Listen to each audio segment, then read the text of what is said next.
Olá, salve, salve. Faz um bom tempo que eu converso alguma coisa sobre as questões filosóficas e eu não poderia deixar de em branco nesse período que nós estamos vivendo sobre retratar alguns assuntos que está contextualizado no campo da política. E o bom filósofo é aquele que contempla e vive a sua história, de maneira como se você que tem interesse em estudar a vida de algum filósofo, seja ele pré-socrático, socrático, da Idade Média, moderna, contemporânea ou Idade Mídia, você tem que levar em consideração esse contexto histórico. E a nossa realidade histórica, política, ela demanda que sejamos um tanto politizados, sobretudo termos noção, porque são muitos questionamentos e viés ideológicos que por trás traz outro interesse, outras pretensões. E se você não tiver visão política, um pouco de ciências políticas, você vai estar fazendo um desserviço para a nossa pátria. Será como a chamada marionete, né? E se fala-se muito, o tema que eu escolhi, porque por esses dias eu fui questionado sobre a ideia de democracia. E isso ficou um tanto alarmante, tornou-se trivial no nosso Brasil, de maneira que as pessoas, quando se fala em democracia, ele tem a sensação de que ele tem o direito, né, de fazer o que deve, mas só que não existe democracia, apesar de ser o seu direito, sem o dever. Ela seria um tanto manca. Ora, se você leva a democracia sem a ideia dos seus deveres, você pode cometer atrocidade e simplesmente dar como justificado. Acontece que todas as vezes que nós vamos fazer alguma meditação sobre algum termo, nós temos que levar em consideração não só o contexto histórico, bem como também a questão etimológica que está dentro da ciência da filologia. E as pessoas hoje falam-se muito, você vê o pessoal de esquerda, por exemplo, eles usam termos que têm um significado vasto, pessoas que escreveram bibliografias, livros tremendo, o termo, por exemplo, fascismo, nazismo, e as pessoas utilizam como uma forma de xingamento, justamente para evitar qualquer tipo de debate crítico, enfim. E o termo democracia tem surgido muitas ressignificações e tem fugido totalmente do contexto. Por exemplo, quem fala de democracia é um termo grego e quem estende esta ideia de democracia já existia até antes de Aristóteles, que era o povo que nas praças públicas que fazia suas decisões sobre determinada coisa referente à polis, né, à comunidade. Então, isso era democracia. Só que Aristóteles ele vai questionar o Platão, a princípio ele questiona dentro da metafísica, e depois ele questiona dentro da ideia da política, da polis. Ele, por sinal, ele tem até um livro sobre a política. Platão tinha a ideia de que o político deveria ser um rei filósofo, né? Ele tem essa ideia. E enquanto que Aristóteles vai dizer que não, seria o homem comum. Só que esse homem comum para Aristóteles é aquele camarada, como já falei em outras vezes, é aquele camarada que possui posse, para que a posse lhe dê condicionamento ao ócio, para que o ócio também lhe permita ter aquele período, né, de estudo. Então, Aristóteles não admite, a política grega não admite um político analfabeto. Já começa por aí, né? E aí nós temos essas ironias lá na nossa Câmara dos Deputados, né? Nós temos, ou como um todo, né? Não só na Câmara dos Deputados, mas nós temos nas questões municipais, estadual, né? Sobretudo na hierarquia máxima do presidente, nós temos pessoas analfabetas, enfim. Aristóteles vai dizer o seguinte, a princípio ele divide em dois momentos. Ele acha que tem a ideia qualitativa e a ideia quantitativa. A ideia quantitativa ele está se referindo ao número de pessoas que deve ser governado por um certo tipo de número de líderes. para dar conta daquele número de pessoas. E por outro lado, a questão da qualitativa, ele diz que existe um governo que pode ser particular, ou seja, o camarada pode pensar apenas em si, do seu próprio interesse, e tem aquele outro tipo de governo que é a ideia do bem comum.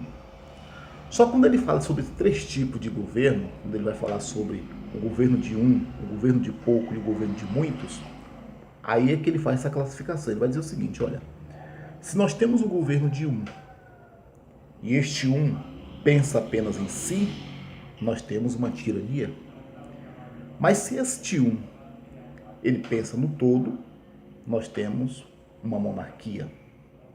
Por outro lado, se nós, dentro do governo de poucos, se esse poucos pensa apenas em si, nós temos a chamada oligarquia. Mas se ele pensa no todo, nós temos a chamada aristocracia. E este método se aplica também ao terceiro tipo de governo, que é o muito. Se esse muito pensa no todo, na coletividade, no bem comum, nós temos a chamada república. Mas se ele pensa apenas em si, esse muito pensa em si, nós temos a chamada democracia. No Brasil diz que nós somos, o Brasil é democrático e tal. Só que Aristóteles vai dizer, a democracia não é coisa boa, mas dentre os três piores tipos de governo, a melhor ainda é a democracia, que atende o maior número. Só que ela não é boa porque tem que atender a todos. Ela atende o maior número. E dizem que no Brasil é democrático. Mas o que caracteriza um país democrático? Ora, a nossa riqueza ela está concentrada entre os poucos. Isso é uma realidade. Ou seja, a minoria tem muito e a maioria não tem nada na questão econômica. Então, isto está classificado dentro da questão do governo da oligarquia. É o governo de pouco, onde está toda a concentração da riqueza.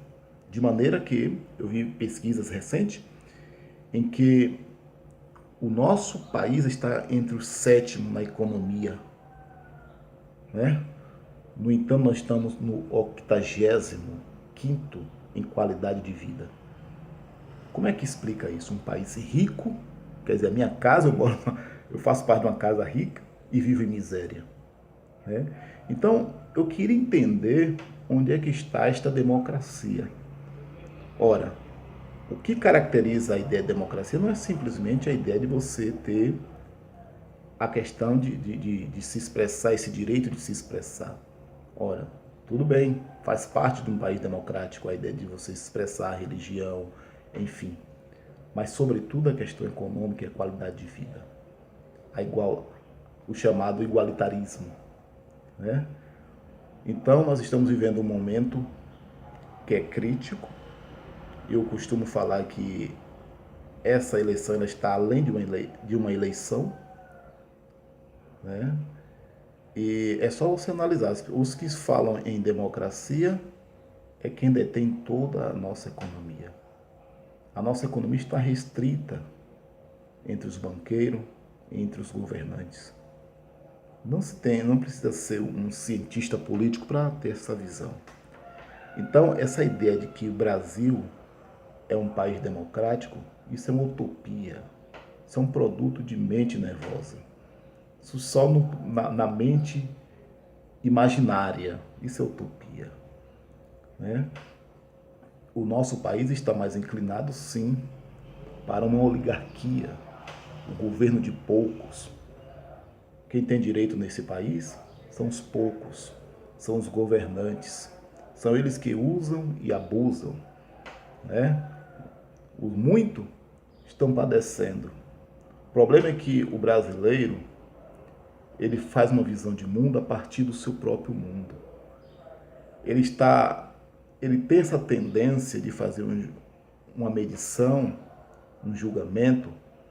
Ele mede o problema dos outros a partir da sua própria régua, da sua própria realidade. Só que se você for olhar dentro de um campo generalizado, a África está aqui no Brasil.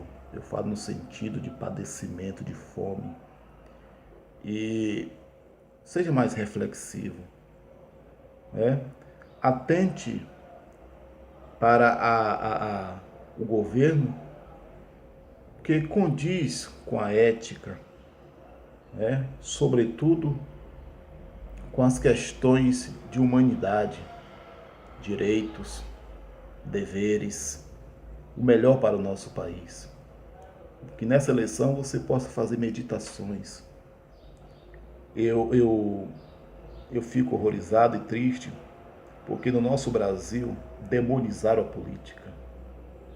De maneira que até no seio, na bancada evangélica, no seio evangélico, quando se fala de política, as pessoas têm ojerize, pavor da política. Só que o que você não sabia é que Aristóteles vai dizer que o homem, ele é um zoon politico, ele é um animal político. Política no sentido de relação. Ela já nasce no seio familiar. De maneira que o político, para Aristóteles, ele é alegorizado como um pai de família. Aquele que protege, aquele que cuida da economia, do lar, que é o Estado. Então a ignorância da sua parte, né? Apesar de você fazer a sua confissão, mas saiba que política é relação. E Deus tem um político para conosco também, que tem a ideia de relação. Deus teve